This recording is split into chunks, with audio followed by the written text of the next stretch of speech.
네, 오늘도 우리가 공부하겠습니다. 베스터만의 성서 입문입니다. 클라우스 베스터만이라고 하는 독일의 유명한 성서학자의 책입니다.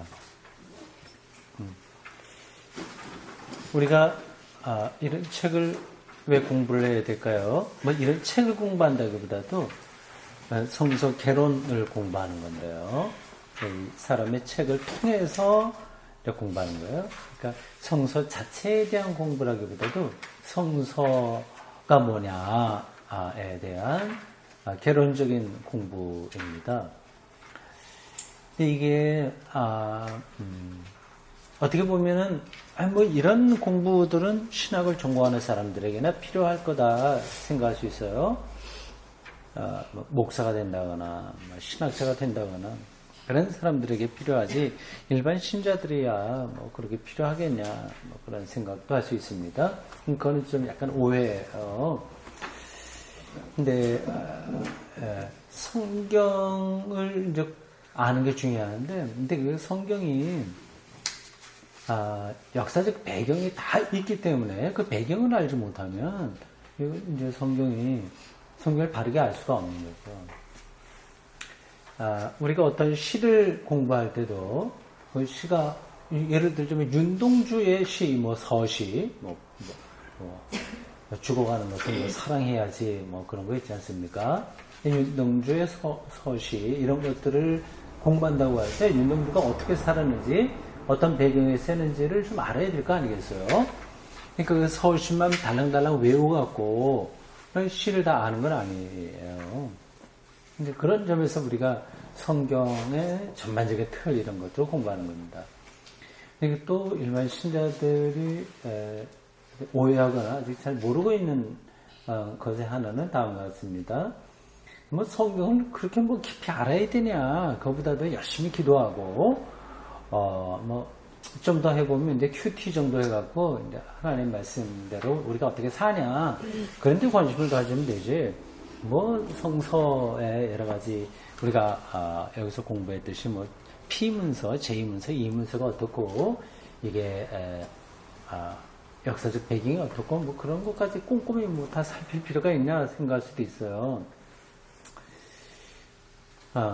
그런 것도 이제 좀 하나만 알고 둘은 모르는 겁니다. 그러니까 우리 신앙이라고 하는 것이 우리 스스로에 있는 어떤 종교성에서 나오는 게 아니라 객관적인 하나님의 말씀 속으로 우리가 얼마나 들어가느냐에 따라서 달라지는 거거든요. 그러니까 그걸 어떻게 설명을 해야 될까요? 이렇게 생각을 해보세요. 우리가 소리를 배운다고 생각해요. 소리요. 뭐 창이라고 있지 않습니까? 서편제, 동편제 뭐 그런 것처럼 말이죠. 그런 것들을 배우려면 소리 내는 연습이라든지 그리고 어떤 대가가 어떻게 이런 것들을 소리를 냈는지라든지 등등 공부를 꼼꼼하게 해야 되는 거 아니겠어요? 근데 그런 거 하지 않고 그냥 CD에다가 뭐 듣는 것만 좋다, 재밌다 이런 정도로만 한다면 그것도 뭐 되긴 하겠죠. 그러나 소리의 세계로 들어갈 수 있는 건 아니에요.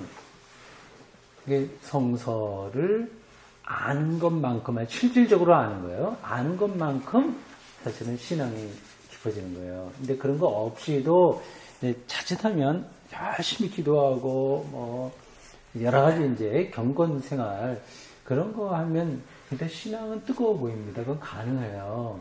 그건 뭐 신천지 신자들도 가능하고 통일교 신자들도 가능하거든요. 그런 열정 이런 것들은 사이비 이단들이 더 강합니다. 그런 방식은 결국 토대가 약한 거예요. 성경의 세계에 우리가 들어간 것만큼 우리의 영성도 확보가 된다. 우리 유창하게 뭐 기도는 많이 하지 못한다고 하더라도 그건 그렇게 중요하지 않습니다. 그럼 자기의 영혼이 그 성서의 세계와 얼마나 밀착하고 그 세계에 가까이 가느냐 하는 것이 핵심이에요. 우리가 이제 그런 관점에서 성경을 잘 알기 위해서 이런 성서 입문 이런 걸 공부하고 있습니다. 자, 그러면 다시 한번 복습하는 뜻으로 성경 그 차례를 다시 한번 보겠습니다. 구약 목록을 보세요. 간단하게 보겠어요. 우리가 지금 모세 오경을 공부하고 있습니다. 창세기서부터 신명기까지예요. 네. 구약 목록에 보면 앞부분에 나와 있는 5권의 책 위에 있는데 그걸 이제 모세 오경이라고 합니다. 네, 길이를 한번 보세요. 창세기는 50장 되어 있네요. 출애굽기는 40장. 50장이면 상당히 길죠? 구약 성경 중에서 시편, 이사야, 예레미야 이것만 50장 이상이 되고 대개는 그것보다 짧습니다. 그러니까 창세기가 상당히 긴 거예요. 50장이에요. 출애굽기가 40장 이것도 긴 편이죠. 레위기 27장, 민수기 36장, 신명기가 이게 모세의 연설인데 34장까지 되네요. 이게 그러니까 모세 오경이 이게 전체 합하면 상당히 긴 분량이 됩니다. 여기 창세기는 우리가 앞에서 공부한 것처럼 원역사, 창조, 타락 이런 이야기하고 족장들 이야기입니다. 그건 따로 분류되는 거고요. 또 신명기가 따로 분류됩니다. 이건 모세의 연설입니다. 그러니까 중간에 3권이 있죠. 출애굽기, 레위기, 민수기. 이게 이제 모세오경 중에서 중간 부분에 해당되고 이게 이제 한 묶음으로 처리할 수 있습니다. 그러니까 출애굽기에서부터 민수기까지는 광야 생활이라고 할 수 있습니다. 출애굽과 광야 생활, 출애굽과 40년 동안의 광야 생활에 대한 이야기가 출애굽기서부터 민수기까지다 생각하시면 돼요. 근데 이 출애굽기서부터 민수기까지는 크게 보면은 2가지 내용이 있습니다. 아시겠죠? 먼저 여러분들 정리가 됐죠? 그냥 크게 보면 2가지예요. 하나는 애굽에서 나와서 어떻게 요단 동편까지 갔냐에 대한 이야기예요. 설화. 어떻게 해서 왔다. 그 이야기. 그래서 어떻게 싸웠고 이겼고 뭐 이런 이야기예요. 그게 출애굽으로부터 요단강 동편에까지 이르는 과정의 이야기 모음. 이게 한 부류고요. 또 하나는 뭘까요? 아시죠? 법전이에요, 법전. 이건 법전하고 설화는 분명히 다른 거죠? 아시겠죠? 그러니까, 하나님의 말씀, 하나님의 계약, 계명, 이런 것들의 묶음입니다. 근데 그것도 하나가 아니라 여러 갈래가 이제, 여기에 이제 들어와 있어요.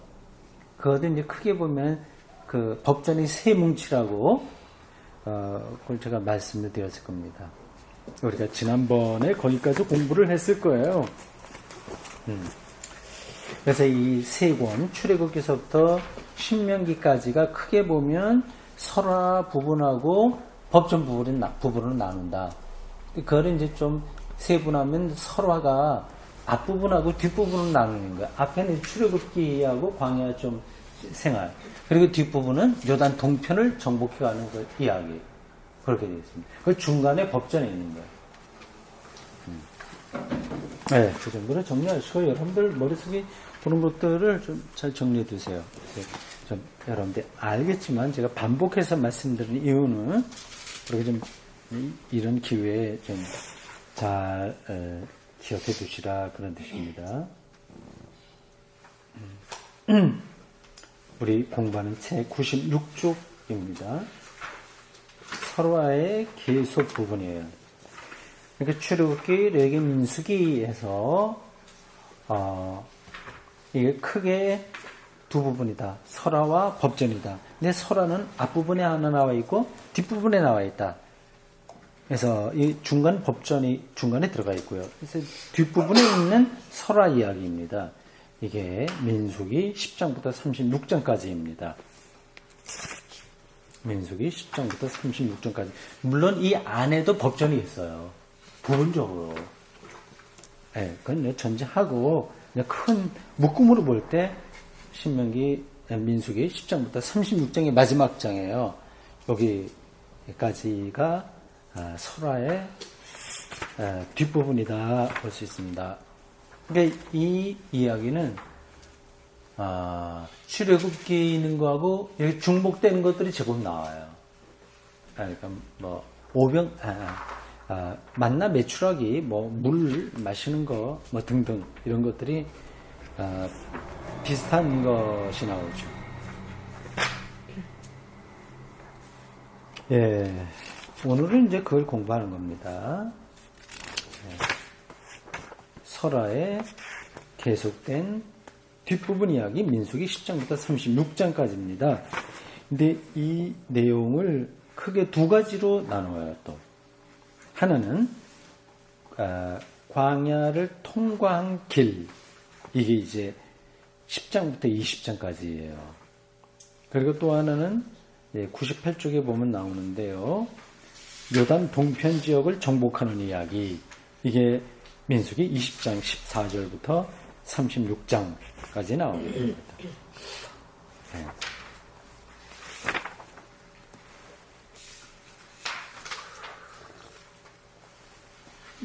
그렇게 하면 이제 민수기까지 끝나고 이제 다음 주는 모세의 연설인 신명기, 그걸 하면 이제 모세오경은 다 끝납니다.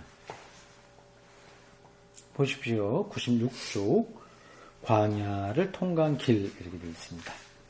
민수기 10장에서 20장은 구원설화 다음에 나오는 보존설화, 출애굽기 16장에서 18장에 있는 거하고 직접 연결되고 있다. 예, 구원설화와 보존설화는요,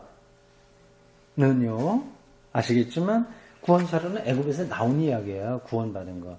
보존설화는 이제 그렇게 나온 사람들이 어떻게 광야에서 보존받았느냐, 유지됐냐, 그렇게 해서 그런 이야기이기 때문에 보존설화 이렇게 이름을 붙이는 겁니다.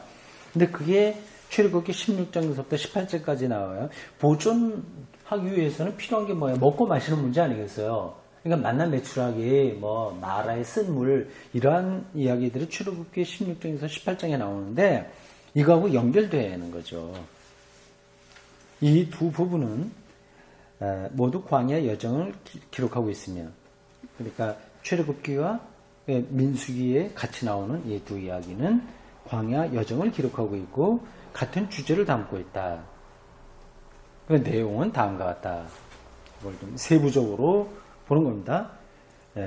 광야를 통과한 그 길들에 대한 그 일종의 보존설화가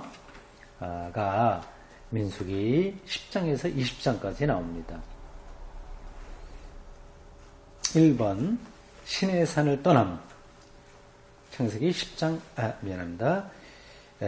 민수기 10장 11절에서 36절입니다. 그러니까 이게 출애굽기하고 이제 중복되는 부분들이 많이 있어요. 그래서 하여튼 이게 또 나오고 막 그래서 약간 혼란스러운데, 이건 억지로 이 출애굽기하고 이 민수기 이걸 갖다가 연대기적으로 순서를 정할 수는 없습니다. 이런 여러 가지 이야기들이 이 광야 도중에 일어났구나, 그런 정도로 여러분이 알고 계시면 됩니다. 시내산을 떠남, 시내산을 떠난다는 게 중요한 건데요. 시내산은 율법을 받은 산이고요. 광야 생활 시작하면서 얼마 있지 않아서 시내산에 가거든요. 근데 참고적으로 말씀드리면 거기서 광야 그 시내산에서 율법을 받았다고 하지만 그 율법이 그때 딱 만들어진 건 아닙니다. 먼 뒤에 뒷날에 있었던 여러 가지 이스라엘 역사에서 형성된 그 법전들이 그 시내산 전승하고 연결돼서 나온 거예요. 그렇게 아시기 바랍니다. 출발에 관한 짧은 이야기가 행군의 순서를 말하는 명분 때문에 더 확정된다. 여기에는 모세의 장인의 지도에 관한 것이 언급되어 있다. 이두로죠. 이두로가 어떻게 해라, 그런 지도해주는 이야기가 나옵니다. 그런데 출애굽기에는 이두로로 나오는데 이 민수기에는 호밥으로 나오고 있습니다. 뭐 이름이 왜 이렇게 다르냐? 그건 제가 지금 확 자신있게 말씀드리기 힘드네요. 하여튼 이름이 다르게 나옵니다. 그리고 법궤가 앞서서 이제 이드로는 제사장이었어요. 이스라엘의 제사장이 아니라 광야 미디안 족속의 제사장이었어요. 그러니까 그 집에 이제 대리 사이로 들어간 거니까. 그러니까 모세가 율법을 받았지만 율법에 보면은 이방인 여자하고 결혼하지 말아야 되거든요, 철저하게. 근데 이방인 여자하고 결혼한 거예요, 모세가. 사실은 이스라엘 중에 요셉도 마찬가지고, 요셉도 이집트의 제사장의 딸들하고 결혼했거든요. 그러니까 이스라엘 전승이 되게 타종교나 타민족에 대해서 늘 그렇게 배타적이지만 않았습니다. 여러 가지 전승들이 있어요. 이런 데서는 이제 미디안 종교의 제사장의 사위가 됐다고 하는 것은 거기에 영향을 좀 받을 가능성이 있다고 하는 걸 전제해야 되겠죠. 예, 법궤가 앞서서 인도하는 것에 관한 기사도 있다. 여기에 포함되어 있는 법궤에 관한 기사는 이스라엘 최고대의 전승군에 속한다. 그러니까 최고대, 아주 오래된, 가장 오래된 전승군. 그러니까 구약 모세오경에는 층이 많이 있어. 이거는 고대적 이야기냐, 아니면 다윗과 솔로몬 시대 때 이야기냐, 아니면 바벨론 포로 당했을 때 이야기냐, 아니면 더 후대 바벨론 포로로 갔다 와서 귀환한 다음에 있었던 전승이냐, 그런 것들이 다 다른 겁니다. 그게 이제 그러니까 구약 성서가 그 차례대로 다 기록된 게 아니라 서로 이렇게 섞여 있어요. 네. 2번 보존입니다. 목마름이 해결된 이야기, 또 배고픔이 해결된 이야기, 이것도 이제 출애굽기하고 연관되는 겁니다. 네. 그 다음에 세 번째 97조 3번 내부 문제입니다. 이 설화는 출애굽기 16, 18장과 비교할 때 민수기 10, 20장에 훨씬 더 많이, 그리고 더 돌발적으로 나타난다. 그러니까 이 광야, 이 히브리 사람들에게 있었던 내부 문제예요. 출애굽기에도 좀 있긴 있습니다. 이 모세의 권위에 이제 반하는 일들이 많이 벌어지게 되는데, 이 민수기에 그것이 더 많이 나타난다는 거예요.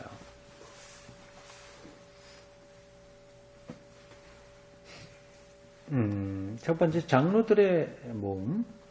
이 모음이 무슨 뜻이에요? 이게 모음. 장로들이, 제가 아까 읽어보긴 했는데, 그걸 확인을 못 했는데, 11장 24절부터거든요.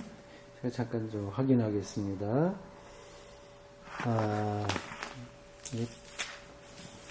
11장. 장로들이 뭘 모았다는 얘기예요? 11장. 네? 장로들의 11장.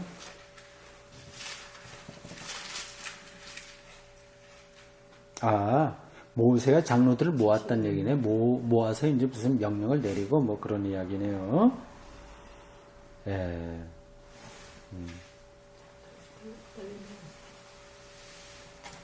장로들에게 영을 부어주었다. 근데 여기서 영을 부어준다고 할 때 그 영을 예언하는 영으로 기술화했다고 하는 것은 놀랄만한 사실이다.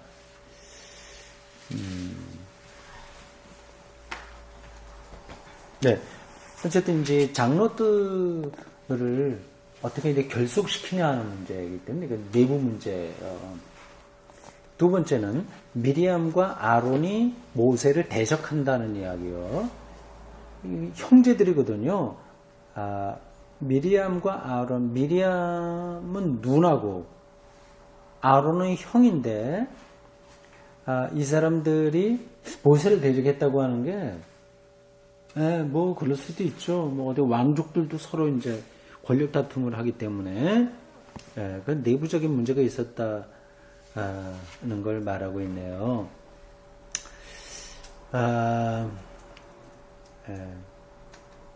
그 다음에 세 번째, 정탐꾼들. 이제 가나안에 정탐꾼들 보내서 우리가 어떻게 들어갈 것인가 하는 거를 좀 전력을 세운 그런 이야기예요. 네 번째, 고단, 다단, 아비람의 반역.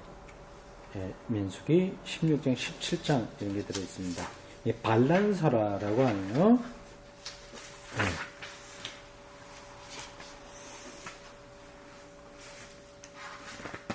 그거를 잠깐 읽어보겠습니다. 다른 두 개의 반란설화가 여기 융합되어서 들어왔다. 섞였다는 얘기예요. 더 고대의 자료인 제2와 2는 모세에게 대항하여 일어난 루벤 지파의 다단과 아비람의 반란에 관해서 말하고 있다. 이 부분은 땅 약속에 관한 비난과 조소를 반란의 주제로 말하고 있다. 그러나 고라의 반란은 제사장의 권위에 대한 시비라는 성격을 띠고 있었다. 즉 그들은 제사장의 권위를 모세와 아론에게만 돌리기를 원치 않았고 자신들에게도 그 권위를 부여해 주기를 원했다.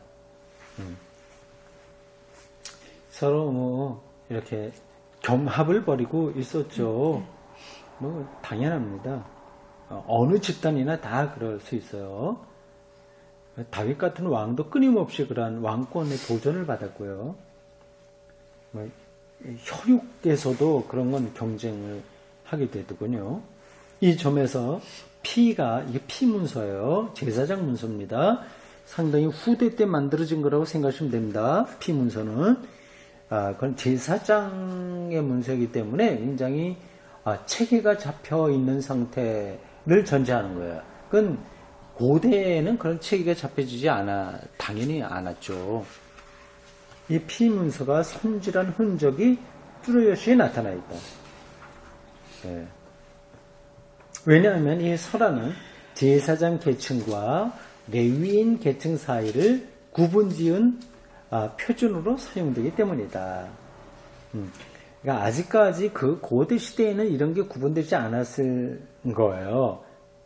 시대적으로 보면. 그러나 피문서에 근거해서 그게 이제 좀 정리되는 거죠. 피문서는 상당히 후대에 이게 제사장 계층, 레위인 계층이 뚜렷이 이제 구분되는 그러한 제도가 정착됐을 때의 이야기인 거예요.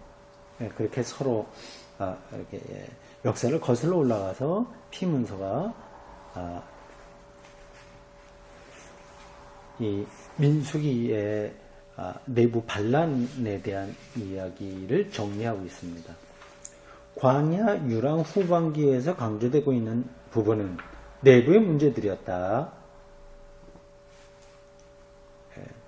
그러나 여기에서 기술되고 있는 부분들은 약속 성취의 때가 다다랐을 무렵에 하나님의 백성에게 부딪혀온 새로운 위험들은 무엇이며 그것이 국가 안에서 어떻게 발전해 가는지를 말해주고 있다. 다음으로 중요한 역사설화는 땅 정착설화인데 그것은 하나님의 백성의 조직과 지도권 문제를 취급하고 있다. 그러나 그와 동시에 출애굽기 16에서 18장의 네 번째 주제에 해당하는 문제가 새로운 주제로 등장한다. 즉 그것은 외부적 위험이었다. 네, 그래서 네 번째 외부적 위험에 대한 설명입니다. 이건 뭐 조금 복잡한 이야기니까 넘어갑시다. 지금까지 이야기가 이 설화의 계속된 부분의 첫 번째 단락입니다. 민수기 10장부터 20장까지 20장 전반부까지입니다. 대충 여러분들이 감을 잡으셨겠죠. 시내산을 떠나는 이야기서부터 또 출애굽기에 있었던 먹고 마시는 문제 이게 해결되는 거, 그리고 내부적으로 있었던 여러 가지 갈등 이런 것들을 해결해 나가는 과정들 이런 것들이 민수기 10장부터 20장까지 나오죠. 그 다음에 크게 두 번째 단락으로 민수기 20장 14절부터 마지막 36장까지는 요단 동편 지역을 정복하는 이야기입니다. 최종 목표는 요단 동편이 아니라 서편이에요. 이게 이제 가기 전에 미리 이제 전쟁도 해보고 이런저런 준비를 한 거죠. 요단 동편을 정복해가는 이야기입니다. 쭉 한번 눈으로 보십시오. 뭐 이걸 우리가 지금 어디 다 확인할 수 있는 건 아니고요. 간단한 제목만 볼까요? 1. 이스라엘 사람들이 에돔인의 땅을 통과하는 것을 에돔인들이 거절함. 이렇게 해서 몇 가지 에피소드가 그 다음까지 연결되긴 합니다. 거절했다가 이제 나중에 크게 당하죠. 아론의 죽음. 호르마에서 가나안인들을 격파함. 21장 1절에서 3절. 4. 구리뱀 이야기. 이건 또 뭐 유명하죠? 하나님의 말씀을 거역해서 모두가 이제 큰 병에 걸렸는데 전염병이겠죠. 구리뱀을 본 사람은 산다 뭐 그런 얘기. 5번 통과 지역의 명단. 요단 동편 쪽으로 어떻게 쭉 지나가는지 명단이 나오고요. 6번 아모리인들이 길 통과를 허락하지 않은, 통과를 허락하지 않은 사람들이 에돔 사람들하고 아모리 사람으로 나옵니다. 일본에 있는 에돔 사람. 7번 바산의 옥을 격파함. 옥은 왕 이름이죠. 옥이라고 하는 왕, 바산 지역에 옥이라고 하는 왕을 격파한다. 8번 여리고의 맞은편에 도착. 보자. 이 여리고는 요단강 서편에 있거든요. 서편으로 이미 갔다는 이야기는 아닐 텐데, 갔다가 다시 또 나온 건 아닐 텐데, 아마 이거는 요단강을 사이에 두고 건너편을 보았다, 본 거다 생각을 해야 될 겁니다. 요단강을 건너면 처음으로 만나는 이 성이 여리고예요. 그 요단강 동편에 거의 간 거죠. 22장에 있습니다. 그 다음에 약간 이상한 이야기가 불쑥 들어옵니다. 그게 이제 발람설이라고 하는 거거든요. 이게 굉장히 길어요. 앞에는 중요한 사건들이 있었지만 짤막짤막하게 달락달락 나오는데, 이 발람설화는 22장부터 24장까지 22, 23, 24 그런 거의 3장에 걸쳐서 나오거든요. 굉장히 긴 거예요. 발람과 발락이라고 하는 두 사람이 나옵니다. 그 내용은 뭐 간단한 거예요. 모압 왕이 발락이죠. 이 사람이 발람에게 예언을 해주겠습니다. 내가 지금 발락이라고 했는데 그 모압 왕이 맞나요? 내가 지금 착각을 하나? 다시 한번 확인하겠습니다.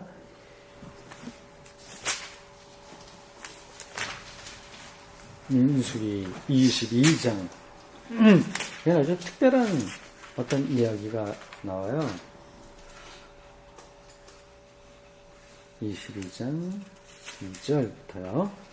22장 1절에 보면 이렇게 돼 있어요. 이스라엘 자손이 또 길을 따라 모압 평지에 진을 쳤으니 요단 건너편 곧 여리고 맞은편이더라. 맞군요. 여리고는 요단을 건너야 됩니다. 요단강 서편에 지금 와 있는 거예요. 요단을 건너면 여리고예요. 거기까지 왔습니다. 이제 올 때 다 왔어요. 이제 더 이상 갈 데도 없습니다. 강을 건너야 되는 건데 거기에서 이제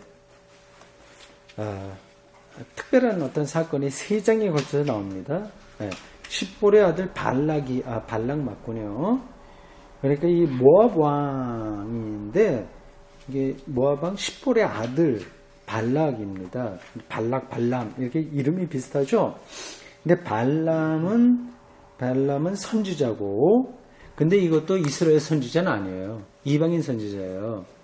예, 발락은 또 이방인 왕입니다. 이 사람들 이야기가 이렇게 많이 여기 들어왔다고 하는 건 좀 뜻밖이에요. 근데 여기 들어왔습니다. 그 내용은 간단한 거예요. 그러니까 이 발람에게 가서 이스라엘 저 사람들 우리 침략하고 있는데, 침략군이죠. 사실 따지고 보면 자기들 살고 있는데 밀고 들어오니까 저들은 이제 망하게 좀 저주를 좀 해라 그러겠습니다. 근데 이 발람이 저주를 못해요. 자꾸 그 심ring이 벌어지는 이야기가 이렇게 길게 나옵니다. 몇 번이나 걸려서 뭐 위협하기도 하고 이렇게 이제 뇌물을 주기도 하고 돈 주기도 하고 하면서 계속 심경이를 벌이다가 결국은 저주하지 못하고 축복을 하게 됩니다. 그러니까 이게 하나님의 백성이 하는 일은 하나님의 일인데, 이거는 이방인 왕이나 이방인 이 점치는 사람 혹은 이방인 선지자가 아무리 저주를 내리려고 하더라도 안 된다. 이건 하나님의 일이다. 그걸 이제 강조하려고 합니다. 그 이야기가 3장에 걸쳐서 나옵니다. 주일학교 이런 데서 이제 이런 거 공과책에 자주 나오는 이야기예요. 예, 쭉 몇 번 시도됩니다. 여러 번. 8번에 보면 4번째 신탁까지 나오죠. 신탁은 선지자들이 신의 명령을 받아서 하는 행위, 이걸 신탁이라고 얘기합니다. 오라클, O-R-A-C-L-E 이렇게 하거든요. 오라클이라고 합니다. 신탁. 이걸 이제 4번째나 받았는데, 결국은 이스라엘 이 광야의 유목민으로서 다른 나라 땅에 이주해 오려고 하는 사람들을 결국은 축복하는 거죠. 저주하라고 그랬는데 축복하게 되죠. 그 이야기입니다. 그 발람설화요. 발람설화. 네, 10번. 이스라엘이 부월의 바알에게 부속되다. 이게 부속되다는 게 뭐예요?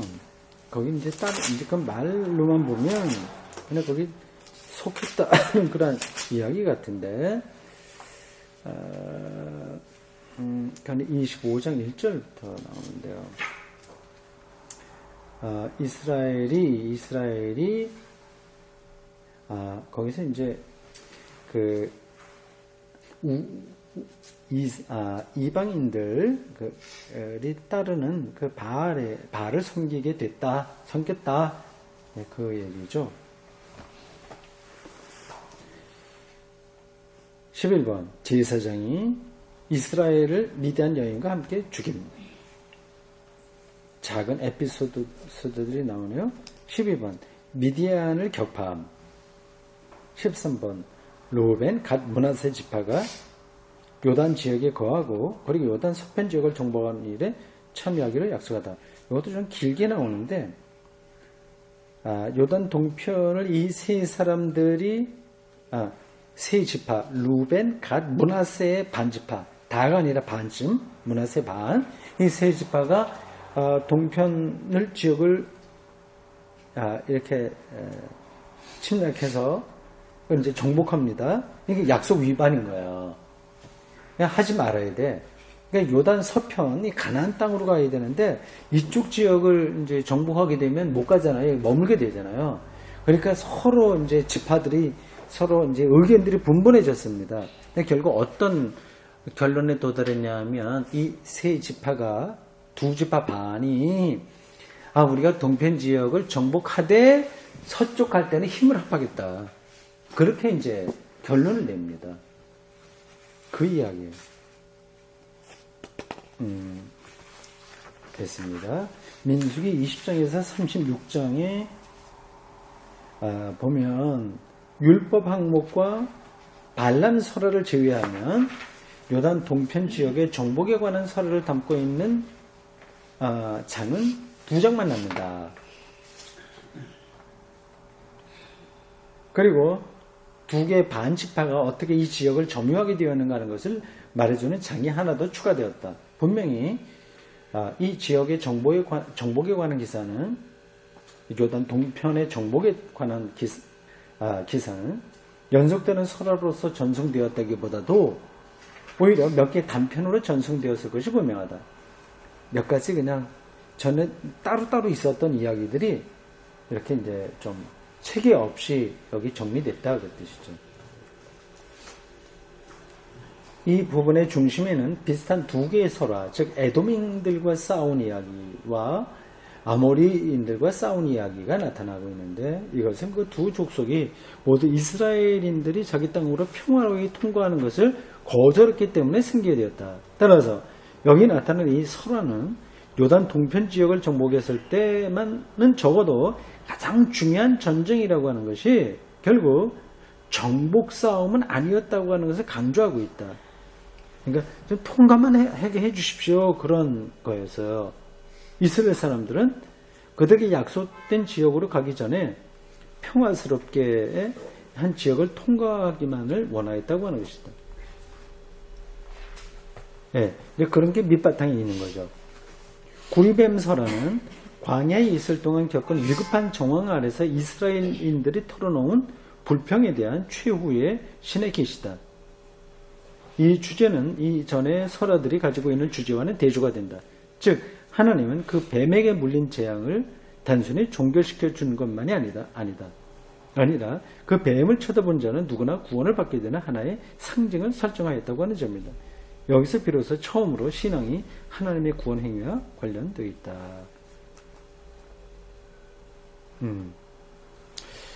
여기 이제 특별히 이제 발람 설화를 조금 더 설명을 하네요.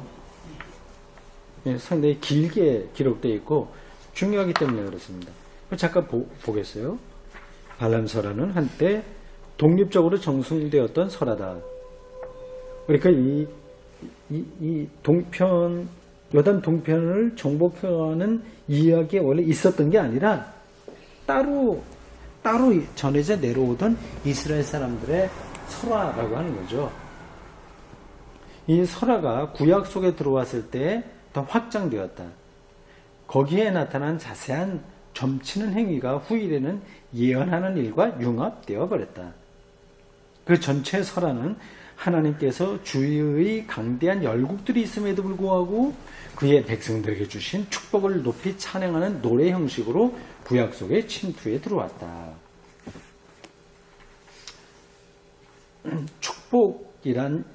축복이라고 하는 것은 역사 문학의 주제는 아니지만 역사 문학의 주제? 무슨 뜻일까요? 축복이란 역사 문학의 주제. 역사 문학은 이제 그 출애굽기 쭉 과정 이런 것들을 다 이제 검토하는 것을 문학적인 역사 문학이라고 얘기를 하는 겁니다. 그럼 그게 아니라고 한다면 뭘까요? 축복이라고 하는 것은 어떤 걸까요? 그러니까 피문서 생각해 두세요. 그러니까 제사 문학이라고 할 수 있죠. 이게 서로 전통이 다른 거예요. 그렇죠?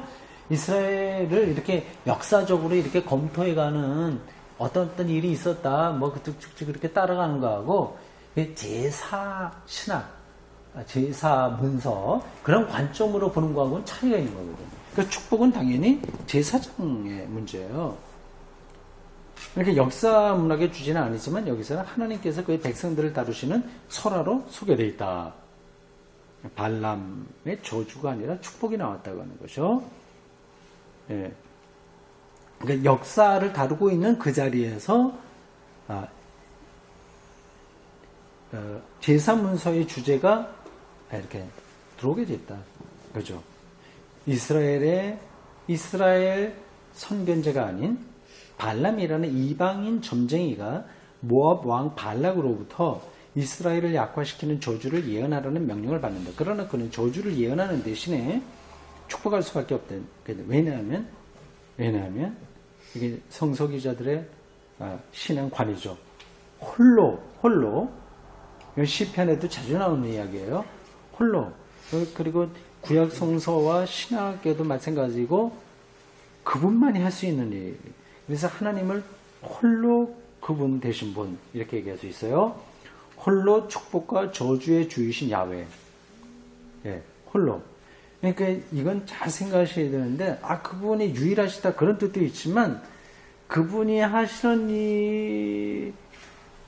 일은 우리가 평가할 수 없는 거예요. 기본적으로. 홀로 하실 수 있는 거니까. 예?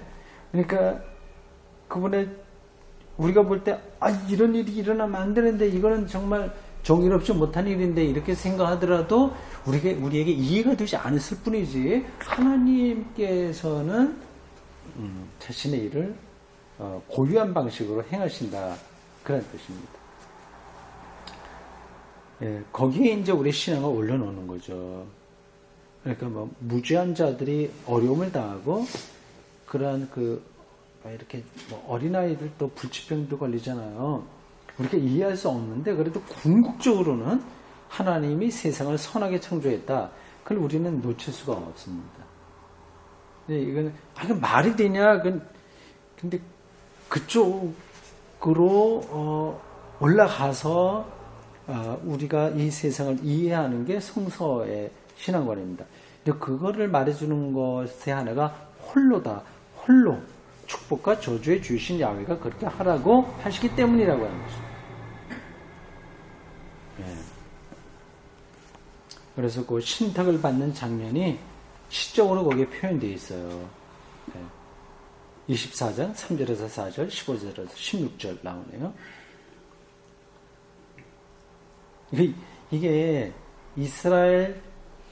이스라엘의 선지자 제사장이 아니라 이방인입니다. 근데 그의 입을 통해서까지 이런 신탁을 할 수밖에 없다.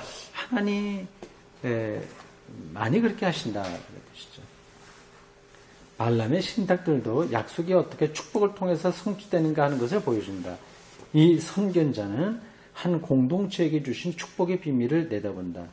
그 신탁 속에 구원에 관한 약속이 나타난다. 이와 같이 약속과 축복의 결합은 야곱과 모세의 축복사 속에서도 발견됩니다. 그 구약 성서 기자들의 신학이 굉장히 깊은 거예요. 그게 이제 예수 그리스도에게서 완성된다고 우리가 믿고 있는 거죠. 그래서 우리가 구약 성서를 그대로 하나님의 말씀으로 경전으로 받고 공부하고 있습니다. 그러니까 이러한 홀로 축복과 저주의 주이신 여호와 하나님이 예수 그리스도에게서 모든 구원을 성취하셨다. 그리고 종말론적으로 완성하신다. 거기에 우리 기독교인의 신앙에 모든 것이 담겨 있다 이렇게 볼 수 있습니다. 네, 여기까지입니다. 기도하겠습니다. 주님, 오늘 저희들 민수기에 나와 있는 광야 생활의 후반부 설화에 대한 이야기, 특별히 요단 동편을 정복해가는 이야기들을 공부했습니다. 이러한 구약 성서의 구조를 저희들이 좀 더 깊이 공부하면서 구약 성서의 참된 의미를 잘 파악해 가도록 인도해 주옵소서. 우리가 잘 먹고 잘 살고 사람들과 친하게 지내는 일상만이 아니라 하나님의 입으로부터 나오는 말씀을 통해서 삽니다.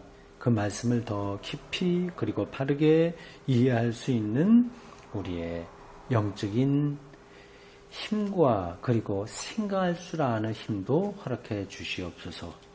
이러한 모든 공부의 과정이 우리의 영성의 토대가 되기를 다시 한번 원하며 예수님의 이름으로 기도드리옵나이다.